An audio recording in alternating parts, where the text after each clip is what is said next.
Hello everyone and welcome to Level Up STEM.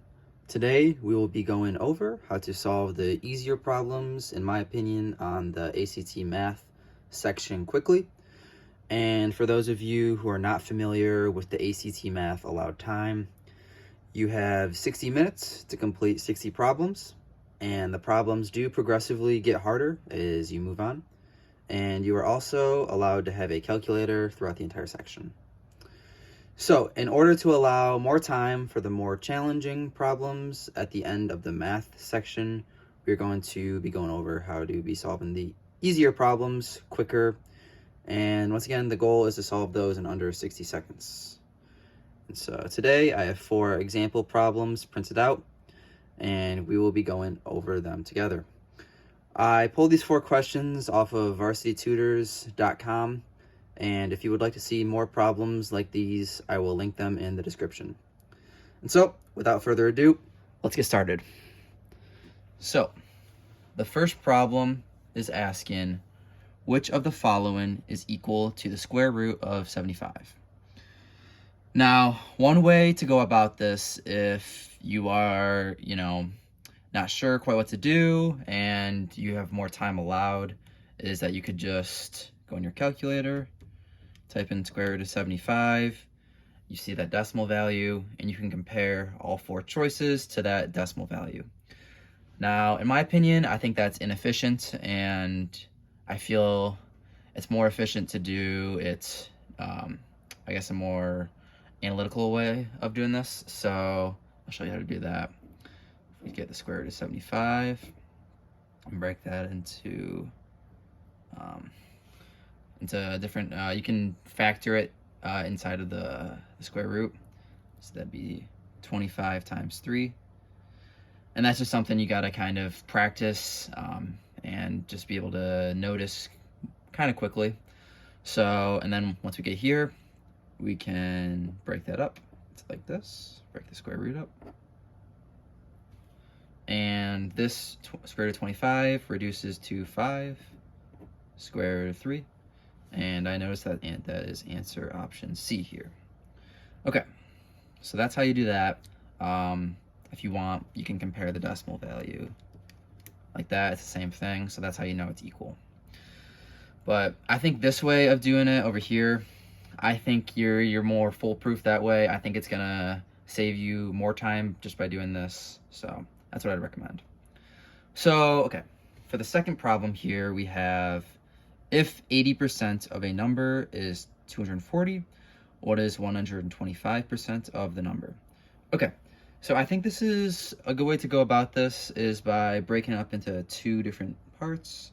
So you have part 1, part 2 here. And so what part 1 is asking is 80% of a number is 240. So we have 80%, which is in decimal, 0.8, times a number is 240. And, you have one unknown, one equation, so you can solve that.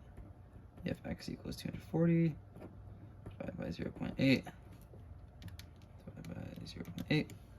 That's 300 for the first one. So this number right here is 300. And this is also called number, so it's the same thing.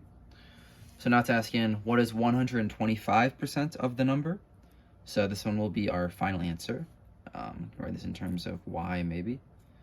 So you have y equals 1.25, because it's percentage, times 300.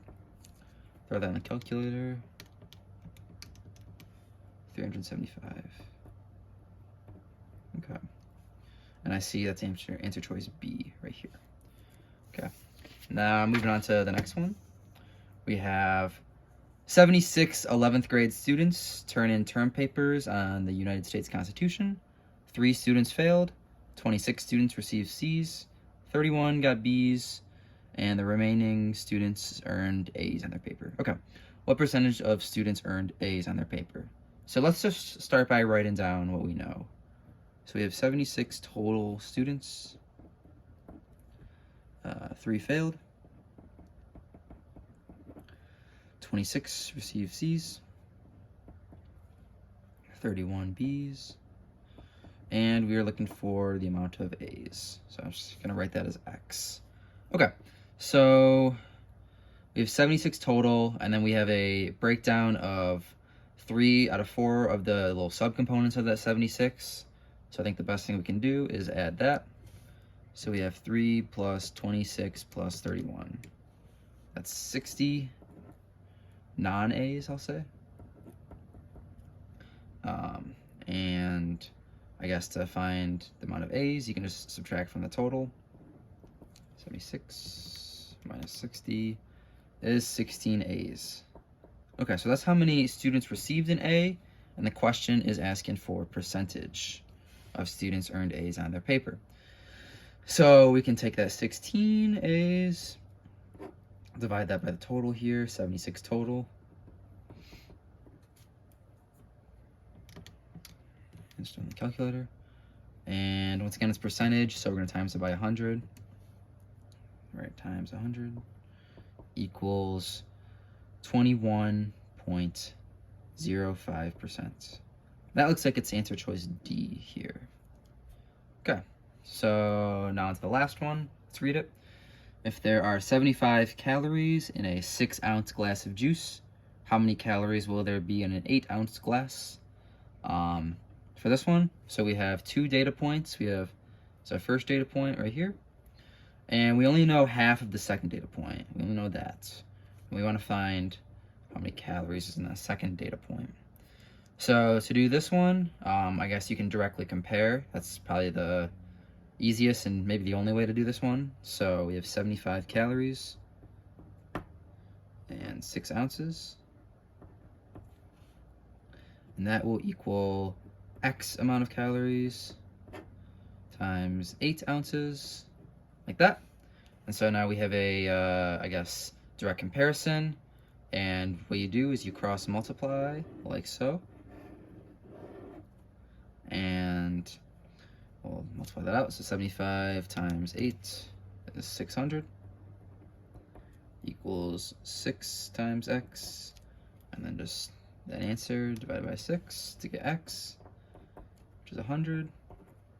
So 100 equals X. And look at that. That's answer choice A. So yeah, there you have it. 4 ACT prep questions, and some key themes to take away from these, I guess, would be to write everything out. And it does take a little more time, but I think you actually save time just because you directly remember what you wrote out and you're less likely to make mistakes. So that's what I would recommend. And also just, I guess, like I did with this one and also this one a little, is just identify, how you use the numbers in each equation. Again, that just comes with practice. After seeing how I did it, hopefully that helped you learn. I guess just comment down below what type of videos you want to see in the future. If the ACT, you want to see more ACT math prep videos, I'd love to do this again. Just let me know. And yeah, thank you, and never settle. Thanks.